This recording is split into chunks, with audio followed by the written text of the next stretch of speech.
I'm Alex, 28 years old, and if there's one thing I've learned about my family, it's that favoritism runs deep. I wouldn't say I had a terrible childhood, but growing up, it was always obvious that my younger sister, Emily, was the golden child. My parents never outright admitted it, of course. They'd act as if they treated us equally, but actions speak louder than words. She got the newest phone every year. I got hand-me-downs. She got a car for her 16th birthday. I had to save up for a used one. She got expensive hobbies funded. I was told to be grateful for what we can afford. It was frustrating, sure, but I made peace with it over time. I worked hard, got a decent job, and built a comfortable life for myself. I wasn't struggling, but I also wasn't the kind of person to throw money around. I had responsibilities, bills, and a sense of financial independence that my sister never seemed to develop. Even now, as adults, the dynamic hasn't changed much. Emily is 25, still living at home, and somehow my parents continue to fund her lifestyle. She doesn't have a steady job, but that's okay, because she's still figuring things out. Meanwhile, I get the usual passive-aggressive comments about how I should visit more, how family is important, how I'm always busy with work. And yet, whenever I try to make an effort, it never quite feels reciprocated. The incident that really set everything in motion happened a few months ago. My parents had been talking about how tight money was. It wasn't surprising. They had always been bad with finances, constantly borrowing from relatives and never paying them back. I'd learned long ago not to lend them anything, but others in the family hadn't been so lucky. Over the holidays, my mom kept going on about how they just couldn't afford a big family trip this year. I hadn't even asked about one, but she made sure to emphasize it. You know how things are right now, Alex. Maybe next year. Fine, whatever. I didn't need a vacation with them anyway. I had my own plans. But then, about a week later, I was scrolling online when something caught my eye. A friend of mine had posted a picture from the airport. Nothing unusual, just a casual selfie near a gate. But in the background, sitting comfortably in first-class seats, were my parents and Emily. At first, I thought it had to be a mistake. Maybe a coincidence. But the more I looked, the clearer it became. There was my mom, in her signature oversized sunglasses. My dad, wearing that stupid jacket he always insisted made him look distinguished. Emily, laughing at something on her phone. The caption on my friend's post read, "Crazy seeing people I know at the airport. Hope y'all have an amazing trip." My stomach tightened. I clicked on their profile, scrolled a little more, and there it was, confirmation. My parents had taken a luxury vacation. Not just any vacation. A first-class, beachfront resort, expensive dinner every night kind of vacation. The kind they claimed they could never afford. And they hadn't even mentioned it to me. I sat there, staring at my screen, trying to process it. It wasn't just that they had lied. It wasn't just that they had excluded me. It was the principle of it. The blatant, casual way they had dismissed me while happily indulging my sister. I thought about saying something right away. A text, a call, even a sarcastic comment under the post. But something in me stopped. A familiar feeling. I knew my parents. I knew how they operated. If I confronted them now, they'd brush it off. Oh, it was a last-minute thing. We didn't think you'd be interested. Why are you making such a big deal out of this? No. If I was going to do something, I needed to be smart about it. So I stayed quiet. Days passed. They returned from their trip, posting the occasional picture, but otherwise acting as if nothing had happened.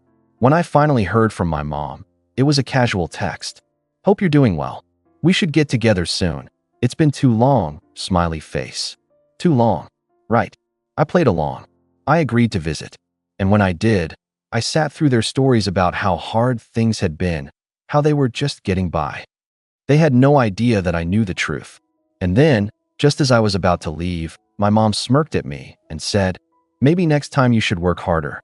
Then you could afford a trip like that too." I felt something snap. I smiled. Didn't react. But in that moment, I knew this wasn't over. Not by a long shot. I didn't let my expression change. If anything, I smiled wider, like I had just heard a mildly amusing joke. My mom had no idea what she had just done. If she had simply stayed quiet, if she had just let me walk out of that house without rubbing it in, maybe, just maybe, I would have let it go. But she didn't. Instead, she sat there, sipping her overpriced coffee in her designer sweater, smirking like she had won something.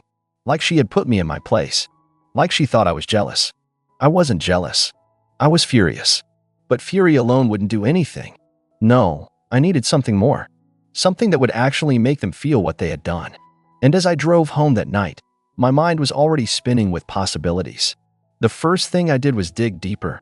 I already knew my parents had been bad with money, but I never really cared enough to investigate how bad. Now, I was curious.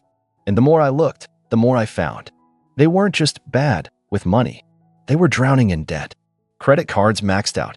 A mortgage payment that had been adjusted more than once. And then there were the loans. Some from banks, sure, but others from family. And that was where things got interesting. See, my parents had a pattern. They'd borrow money, swear up and down that they'd pay it back, then conveniently forget. If anyone pressed them, they'd act offended. We raised you. We gave you so much. You can't help us out just this once?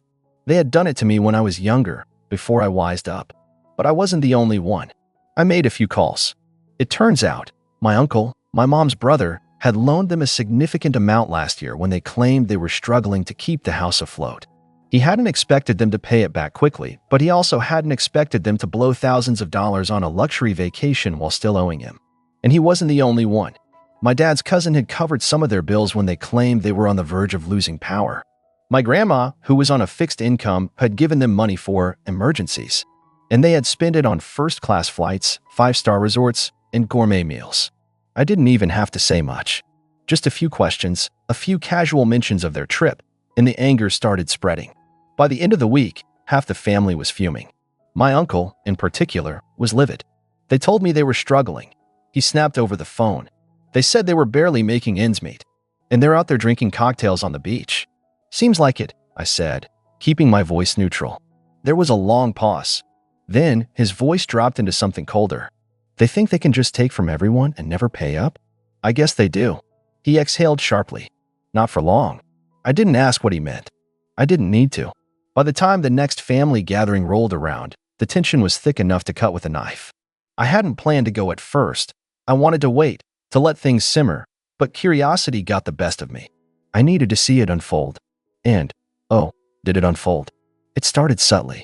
A few side eyes. Some hushed conversations that stopped the moment my parents walked into the room. My mom, always the social butterfly, noticed immediately. She frowned, glancing at me like I was supposed to explain it. I just smiled. Then, my uncle approached. So, he said, loud enough for everyone to hear, "How was the vacation?" My mom blinked. Vacation? Yeah, the luxury resort. The first-class flights. His voice was sharp, his smile sharper. Must have been nice, spending all that money while still owing family thousands of dollars. Silence. Dead, heavy silence. I watched my mom's face shift, confusion, realization, panic. My dad opened his mouth, then closed it again, like he was trying to come up with a way to spin this. It was a gift, my mom finally said. Emily's friend had a timeshare, and cut the lies, my uncle snapped. You lied. You took money from us, claimed you needed help, then blew it on yourselves. He looked around the room. And guess what? We're done. No more handouts. No more loans. You want to live like royalty? Figure it out yourselves. My parents started backtracking, begging. My dad swore they meant to pay everyone back. My mom tried to twist it into a guilt trip. We've done so much for this family. But it wasn't working. The damage was done. And as I stood there, watching my mother's face fall, watching my father struggle for words, watching my sister, who had been so smug before, look like she wanted to disappear, I knew this was just the beginning, because I wasn't done yet. Not even close. I kept my expression neutral, but inside, I was savoring every second. They had spent years manipulating, guilt-tripping, and using people for their own benefit, never expecting it to catch up with them. But now, they were squirming. And I wasn't going to stop here. After the disaster at the family gathering, things started unraveling fast. My parents had always relied on their ability to smooth talk their way out of situations. The problem was they had burned too many bridges. My uncle, furious and feeling betrayed, didn't just stop at calling them out in front of everyone. He made sure they felt it. First, he started making calls. A few days after the gathering, I got a text from him. Check your email. I did. And what I saw made me grin. It was a detailed spreadsheet of all the money my parents had borrowed over the years. Names, amounts, dates, excuses they had used. It was all there, meticulously documented. He hadn't just reached out to immediate family. He had talked to extended relatives, old family friends, even some of my parents' former coworkers. Turns out, they had a long history of conveniently forgetting debts. Some were small, $100 here, $200 there. Others? Thousands. And now, everyone was comparing notes. The next family event? My parents weren't invited. Not officially, anyway. But they showed up anyway, probably hoping to smooth things over. It didn't go well. The moment they walked in, the room went quiet. Conversation stalled. People exchanged glances. My mom, ever the social manipulator, put on her best concerned mother voice. "Is something wrong?" she asked, scanning the room. "Yeah," my uncle said, standing up. "You owe a lot of people a lot of money." My dad tried to laugh it off. "Come on, now. It's not that serious." "Not that serious?" My dad's cousin interjected. "You told me you were behind on bills, that you needed help, and I loaned you money for groceries," another relative chimed in. "Guess that went to a plane ticket instead, huh?" The pressure mounted. It was clear my parents had no way out. My mom tried her usual tactic, tears. "I can't believe you're all ganging up on us," she cried. "We're family." That was usually the line that worked. The line that made people back down, that made them soften. But not this time. "Family doesn't lie to each other like this," my uncle snapped. "You stole from us," another voice added. And then the final blow. "If you don't start paying people back, we're taking legal action." That shut them up. My dad turned pale. My mom stopped fake crying mid-sniffle. They knew they had messed up. At this point, I thought they would finally admit defeat, that they'd finally take responsibility. But I underestimated them. Because instead of owning up, my mom turned to me. "You did this," she hissed. "You turned everyone against us." I tilted my head. "Did I? Or did you do that to yourselves?" She shook her head, looking at me like I was some kind of traitor. "You always wanted this, didn't you?" She spat. "You always wanted to ruin us." I almost laughed. "No," I said calmly. "I wanted to be treated like family." But I guess that was too much to ask. At that, my dad grabbed my mom's arm and practically dragged her toward the door. My sister followed, looking down, avoiding eye contact with everyone. For once, she wasn't smirking. When they left, the room exhaled. People started talking again, shaking their heads, exchanging stories. And I realized something. For the first time in my life, I wasn't alone in this. For years, I had been the outsider, the one who got less, the one who was told to just deal with it. But now, the truth was out, and I had people on my side. But this wasn't over, because as much as I had exposed them, I still had more. More proof, more receipts, more ways to make sure they never pulled this scam again. And I knew exactly where to start. I spent the next few days getting everything in order, quietly, methodically. No more public confrontations for now. This wasn't a quick fix, and I needed to make sure the damage I caused was felt for real.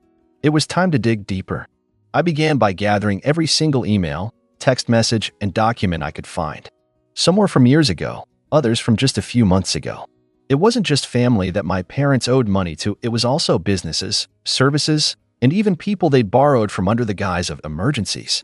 The more I looked, the clearer it became. My parents had built their life on lies and borrowed money. And it wasn't just about getting back at them now. It was about making sure no one ever took advantage of family like this again. One evening, I sat at my desk, a cup of coffee cooling beside me as I sifted through my parents' old bank statements and phone bills. I knew what I was looking for, and soon enough, I found it. A series of large transfers that didn't add up. They were marked as family loans, but didn't show any record of repayment. In fact, they didn't even mention what the money was for. It was all just vague descriptions, personal emergency, medical costs, and, the kicker, investment opportunity. I couldn't help but scoff at that one.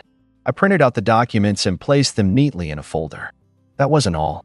I still had more emails from old acquaintances who had lent them money when they promised it would only be a short-term thing. I even found a thread with my parents discussing how to fix their financial situation by borrowing from relatives and putting off paying bills for a few more months. It was all right there. And soon, it would be in the hands of anyone who could do something about it. Then came the next step, presenting everything. I reached out to my uncle, the one who had been so vocal during the family event. He had been the first one to call them out, and now he was the first one to get the full picture. I could hear the anger in his voice when I explained what I had found. "This is exactly what I was talking about," he said, pacing in his kitchen. "They've been lying to all of us for years, pretending to be struggling, all the while racking up debts and living like kings." "Exactly," I agreed. my fingers lightly tapping the edge of the table. "And I think it's time we show them just how many people they've taken advantage of." There was a long pause on the line, and then my uncle spoke again, his voice steady but determined. "You know what we have to do. It's not just about them paying us back. It's about sending a message." I knew what he meant. I wasn't just going to get my parents to pay back the money they owed. I was going to make sure they felt every single consequence of their actions.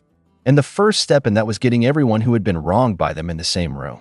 In the following week, I called up every single person who had been part of the loan chain: relatives, old friends, acquaintances. I explained what I had found, how they had been manipulated, and asked if they were willing to take legal action if necessary. I expected some hesitation, maybe even a few people backing out. But surprisingly, almost everyone agreed.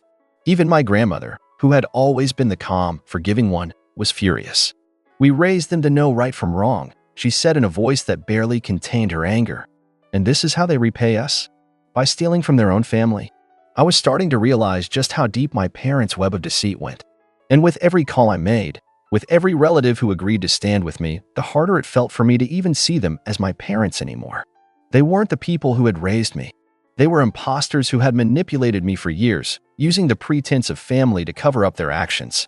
By the time the weekend came around, I had all the pieces in place. Everyone was ready, and I was just waiting for the right moment. I knew my parents wouldn't back down easily, but they didn't know what was coming for them. I called my parents that Saturday afternoon. I knew they were expecting me to be passive, to play along with their usual game. I wasn't going to give them that. When my mom picked up the phone, I didn't give her a chance to speak. "We need to talk." There was silence on the other end. "I'm not going to let this go. You're not getting away with this." "What do you mean?" she asked, her voice suddenly cautious. "I've spoken to everyone you owe money to. You've lied and manipulated your way through family for far too long." I could hear her breathing sharply, probably preparing for her next excuse, but I wasn't giving her the space for it. "I've also spoken to a lawyer. If you don't start paying people back, we'll take legal action. You're going to have to answer for what you've done." She let out a laugh, but it was hollow, nervous. "You wouldn't do that to your own family. You did it to me." The words hung in the air. For a moment, she was quiet, and I knew she was calculating. She was trying to figure out how to spin this in her favor. But I wasn't going to let her. Not anymore. "We'll see what happens when all of this comes out," I said, hanging up before she could say anything else. I sat back, exhaling slowly. I had done it. I had taken the first step in making them pay for what they had done. And now, there was no going back. But as I looked at the folder full of documents, as I realized how much bigger this was going to get, I couldn't help but wonder, had I just set something in motion that was bigger than I could handle? I would find out soon enough. The days after that phone call felt like an eternity. I could almost feel the tension in the air, thick and suffocating. My parents, who usually had an uncanny ability to smooth things over with a few words, were now completely silent. They didn't try calling me, didn't send any desperate texts or emails like they usually would when they needed to control the narrative. This time, they were cornered, and I knew it. I kept waiting for them to make some kind of move, some last-ditch effort to manipulate their way out of it. But nothing came. Instead, I started getting more calls from relatives. They'd all heard what had happened, and some had even reached out to my parents, offering them one last chance to make things right. Of course, my parents did what they did best. They tried to shift the blame. "My kid is just trying to ruin us," my mom claimed to my aunt. "They've always been difficult, always trying to make us look bad." But the thing was, people were starting to see through them. The more they tried to spin the situation, the more people realized they were just playing their usual games. The family wasn't buying it anymore. A week later, I received another message from my uncle, the one who had been instrumental in calling them out during the family gathering. He'd gone ahead and contacted the lawyer on his own and put together a formal demand letter for repayment. The debts weren't small, some were significant, others even larger, but it wasn't just about the money anymore. It was about setting a precedent. It was about showing my parents, and anyone else who thought they could take advantage of family, that there were consequences for their actions. When my parents received that letter, they couldn't deny it any longer. They knew the people they owed money to weren't going to back down. They knew the family was done making excuses for them. And as the pressure built, my mom reached out to me. Her message was brief: "We need to talk." I wasn't sure what she expected, but I wasn't going to give her a free pass. I met her at a coffee shop the next day. She looked disheveled, not the usual put-together version of herself. She didn't waste time. "I know you're upset," she began, avoiding eye contact. And I know things have gotten out of hand. I let her talk, but I wasn't going to let her off the hook that easily. Out of hand, I repeated, raising an eyebrow. You've been manipulating people for years. I was the one who had to suffer for it. But you know what? It's not just me anymore. It's everyone. And they're not going to let you get away with it. She was silent for a long moment, her fingers twisting around her coffee cup. Finally, she spoke again. I didn't want this to happen. I wanted to laugh. Of course, she didn't want this to happen. Who would want their lives to come crashing down? But I didn't say anything. Instead, I stood up to leave, but before I could walk away, she grabbed my arm, her voice trembling. Please, she whispered. Please, don't do this. It's not too late. We can fix this. We can make it right. I looked down at her hand on my arm, then back at her pleading face. I could feel the years of manipulation, the years of hurt and betrayal, clawing at me. But this time, I wasn't falling for it. No, I said quietly, meeting her gaze. You've had plenty of chances to make things right. Now it's too late. With that, I walked away. It wasn't over, but I had done what I set out to do. I wasn't going to let them control me anymore. And maybe, just maybe, this was the wake-up call they needed. But the thought lingered in the back of my mind. What happens next? I'd set the wheels in motion, but the fallout was still coming. I wasn't sure how far they'd go to protect themselves. But I knew one thing for sure. The family dynamic would never be the same again. So now, I'm asking you all, what do you think? Did I do the right thing? Am I justified in exposing them like this? Or did I go too far? I could really use some perspective because, honestly, I'm not sure if I've done the right thing or just made a mess that'll be hard to clean up. Let me know what you think.